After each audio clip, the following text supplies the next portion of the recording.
Introducing Octavian, the biggest jerk in the entire series. That idiot that we all love to hate. But did you ever stop to think about why he's such a jerk? How did Octavian become what he is or was now?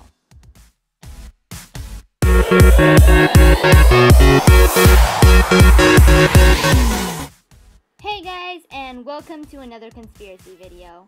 So, Octavian, to be honest, he's one of my favorite characters in the entire series. Hey, he isn't that bad. The reason for Octavian's existence is probably similar to the reason for Draco Malfoy's existence in the Harry Potter books. To simply give a rival figure to the main characters, and also to create a jerky character that we, all the fans, love to hate. Let's be honest here, we all hated Draco at least once. But putting all that writer stuff aside, and seeing the Heroes of Olympus universe as the real world, Octavian would have to have a valid reason for being who he is. Kind of like how a supervillain would have a tragic past that explains why he or she became so evil. So let's take a closer look at this. In the Son of Neptune, the main actually bad thing that Octavian did, and no, killing Percy's panda pet doesn't really count because it was his job. The main bad thing he did was blackmailing Hazel, and he did this because he wanted to be Praetor pretty damn badly. He already was the Centurion for the best cohort, so why was he so desperate? You could just simply say this because it was, well, because he wanted to control New Rome, but the question still remains. Why? Here's where my headcanon comes in, and nope, I do not regret using this picture. How desperate Octavian is, my best guess is probably because he feels overshadowed. And not just by any other people in the Legion, but by family members. More specifically, siblings. Octavian does say he comes from a very rich and powerful family in New Rome. It's quite possible that his parents had more than one child.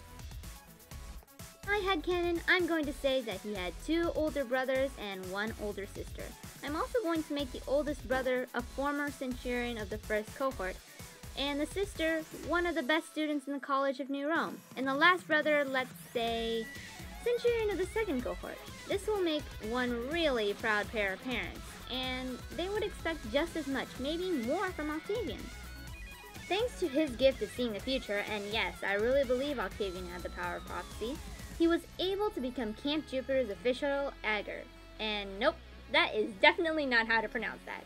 I do have headcanons on why he became the Ager and not just the Centurion, but that is a topic for another video.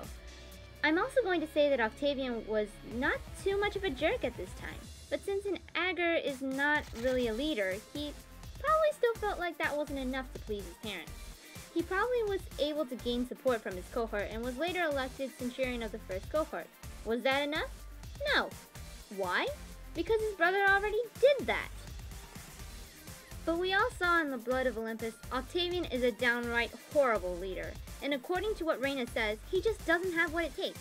Apparently Octavian is the scheming strategist type person, while a Praetor has to be encouraging and a strong fighter. And obviously, Octavian is none of those things. The first time there's an election for male Praetor, Octavian probably tried it fairly, by doing his best on his own to gain support. But unfortunately, the opposing side won by a landslide. And who was this?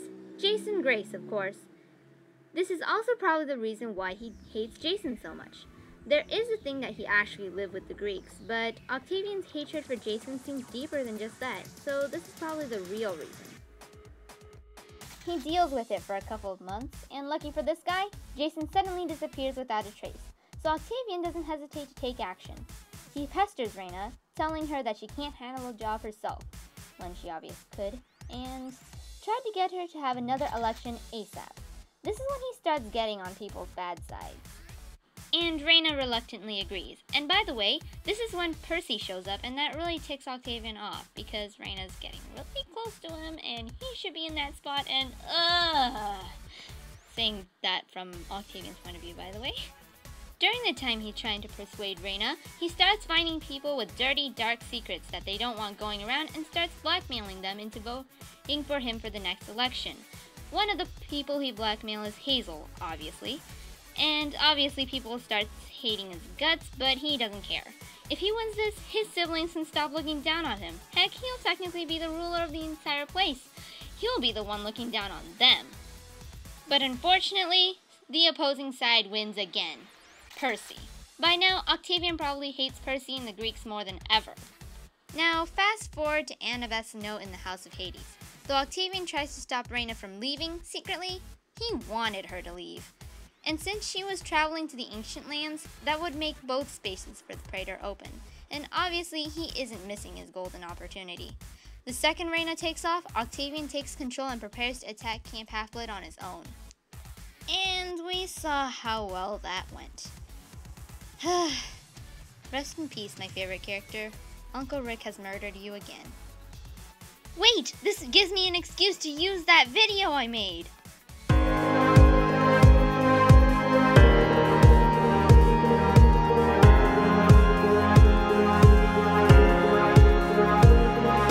Circles, we're going in circles. Dizzy's all it makes us.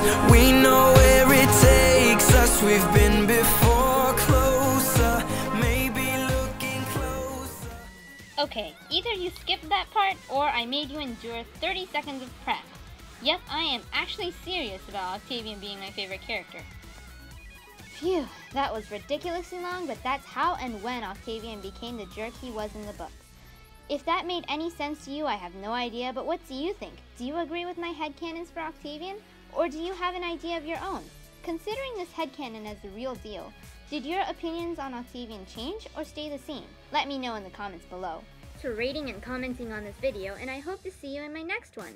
Are they technically siblings?